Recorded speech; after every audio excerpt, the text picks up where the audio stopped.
أعوذ بالله من الشيطان الرجيم. بسم الله الرحمن الرحيم. إن تكفروا فإن الله غني عنكم ولا يرضى لعباده الكفر وإن تشكروا يرضه لكم ولا تزر وازرة وزر أخرى ثم إلى ربكم مرجعكم فينبئكم بما كنتم تعملون إنه عليم بذات الصدور وإذا مس الإنسان ضر دعا ربه منيبا إليه ثم إذا خوله نعمة منه نسي ما كان يدعو إليه من قبل وجعل لله أندادا ليضل عن سبيله قل تمتع بكفرك قليلا إنك من أصحاب النار۔ سورہ زمر آیات 7 اور 8۔ آیت نمبر 6 میں تخلیق آدم سے لے کر سلسلہ انسانیت تک انسانوں کے مراحل بیان کیے گئے کہ اللہ نے کن کن مراحل سے گزار کر انسان کو تخلیق کیا ہے۔ وہ اللہ ہی ہے جس نے تمہیں تمہاری ماؤں کے پیٹ میں 3 اندھیروں میں خلقت بخشی، بس وہی تمہارا رب ہے، وہی مالک ہے، اس کے سوا کوئی نہیں، تم کہاں بھٹکے جا رہے ہو۔ اب آگے فرمایا ان تکفرو، اگر تم انکار کرو گے، ناشکری کرو گے، فإن اللہ، پس بلا شبہ اللہ تعالی، غنی عنکم، تم سے بے نیاز ہے۔ اور یہاں ناشکری یہی ہے کہ جس اللہ خالق و مالک نے پیدا کیا ہے، رزق دیا ہے، انسان اس اللہ کو چھوڑ کر کسی غیر کی بندگی کرے، غیر اللہ کی رضا کو مقدم رکھے، تو پھر ایسی ناشکری اللہ کو ہرگز پسند نہیں۔ اللہ ایسی مخلوق سے، ایسے بندوں سے بے نیاز ہے۔ اور انسان کو یہ بات یاد رہنی چاہیے کہ اللہ انسانوں کا محتاج نہیں ہے، بلکہ تمام کے تمام انسان اللہ کے محتاج ہیں۔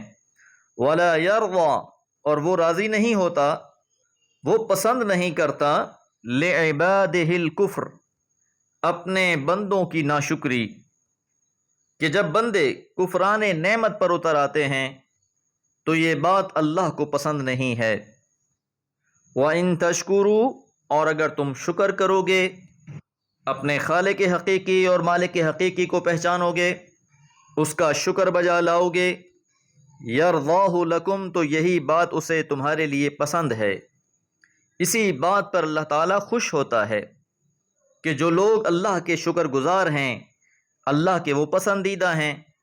تو جو یہاں لفظ تکفرو آیا ہے وہ لفظ شکر کا متضاد ہے، اس لیے وہاں ناشکری کا معنی کیا گیا ہے۔ وَلَا تَزِرُ، اور نہیں اٹھائے گا، وَازِرَةٌ، اٹھانے والا، وِزْرَ أُخْرَى، دوسرے کا بوجھ۔ تو ہر انسان کو یہ بات یاد رکھنی چاہیے کہ ہر نفس اپنے کیے کا خود ذمہ دار ہے۔ اللہ کے علاوہ کوئی کارساز نہیں اور نہ ہی کوئی بچانے والا ہے، کیونکہ مشرکین مکہ نے یہ عقیدہ بنا رکھا تھا، وہ اپنے سابقہ نیک اور صالحین افراد کے بارے میں اور اسی طرح مورتیوں اور مجسموں کے بارے میں یہ عقیدہ رکھتے تھے، ہؤلاء شفعاؤنا عند اللہ، یہ اللہ کی ہاں ہماری شفاعت کرنے والے ہیں۔ تو یاد رہے کہ جس انسان کا عمل صالح ہوگا، جو ایمان لانے والا ہوگا، اسی کو شفاعت بھی فائدہ دے گی، اور جس کے بارے میں وہ اجازت دے گا صرف انہی کی شفاعت کی جائے گی۔ من ذا الذی یشفع عندہ الا باذنہ، کون ہے جو اس کے سامنے اس کی اجازت کے بغیر شفاعت کر سکے۔ ثم، پھر، الی ربکم، تمہارے رب کی طرف، مرجعکم، تمہارا لوٹنا ہے۔ خالق بھی وہی ہے، پیدا بھی اسی نے کیا ہے، لوٹ کے جانا بھی اسی کی طرف ہے، اور جب لوٹ کر جاؤ گے، فَيُنَبِّئُكُمْ، پس وہ تمہیں خبر دے گا، آگاہ کرے گا، بِمَا كُنْتُمْ تَعْمَلُونَ، جو تم عمل کرتے تھے۔ ہر انسان کے اعمال کا مکمل ریکارڈ سامنے ہوگا، پیش کر دیا جائے گا، انسان اپنے کیے ہوئے اچھے یا برے اعمال سامنے موجود پائے گا۔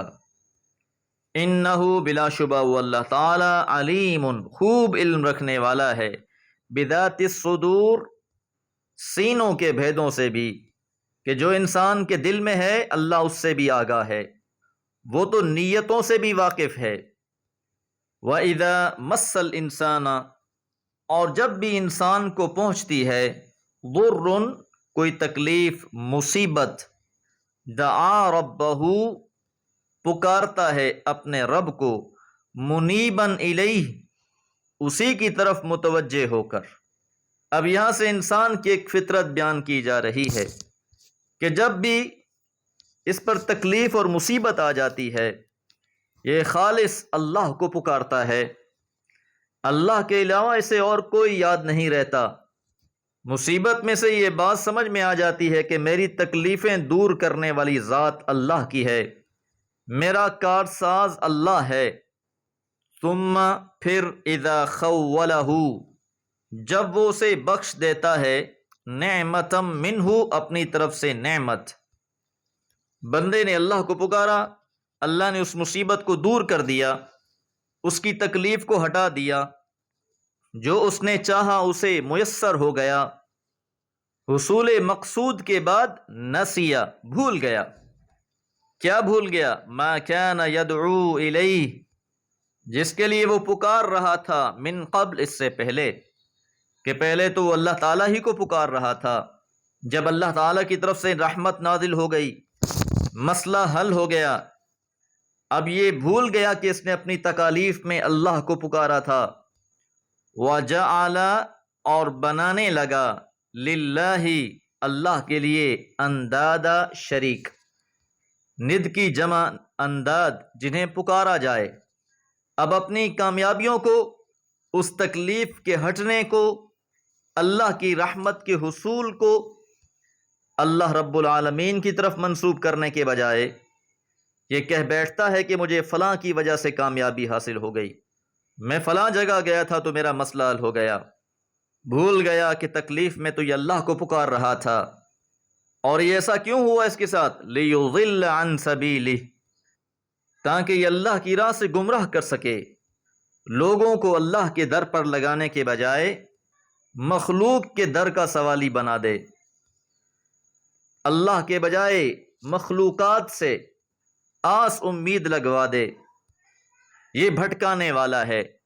قل تو کہہ دیجئے، تمتع بکفرک تو فائدے مند ہو جا، بہرہ مند ہو جا اپنے اس کفر سے، قلیلا تھوڑا سا، کہ اس دنیا میں تو فائدہ لے لے، جو تو اللہ کی ناشکری کر رہا ہے، اب اللہ کے ساتھ دوسروں کو شریک کرنے لگا ہے، تو پھر اس دنیا کی زندگی کا تھوڑا سا فائدہ اٹھا لے۔ انکا بلا شبہ تو من اصحاب النار آگ والوں میں سے ہے۔ کہ جو شخص بھی پھر ایسی روش اختیار کرے گا اسے یہ بات سمجھ لینی چاہیے کہ دنیاوی فائدہ تو حاصل کر لے گا وہ، لیکن آخرت میں ایسے شخص کا ٹھکانہ جہنم ہے۔ آیت مبارکہ کے اسلوب سے یہ ظاہر ہوتا ہے، قل تمتع بکفرک، کہ خطاب کسی ایک فرد سے ہے۔ اور امام بغوی رحمہ اللہ لکھتے ہیں کہ یہ آیت مبارکہ عتبہ بن ربیعہ کے بارے میں نازل ہوئیں، اور یہ مشرکین کے سرداروں میں سے تھا۔ اس کی یہ خصلت تھی کہ مصیبتوں میں اللہ کو پکارتا تھا، اور جب مصیبتیں ٹل جاتیں تو اللہ کے ساتھ شریک کرنے لگتا تھا۔ اور یہ عام رویہ بھی تھا اہل مکہ کا، جس طرح کہ اکرمہ بن ابی جہل کے واقعے سے بھی واضح ہوتا ہے۔ دعا ہے اللہ تعالی ہر قسم کے شرک سے محفوظ رکھے۔ وما علیہ الا البلاغ۔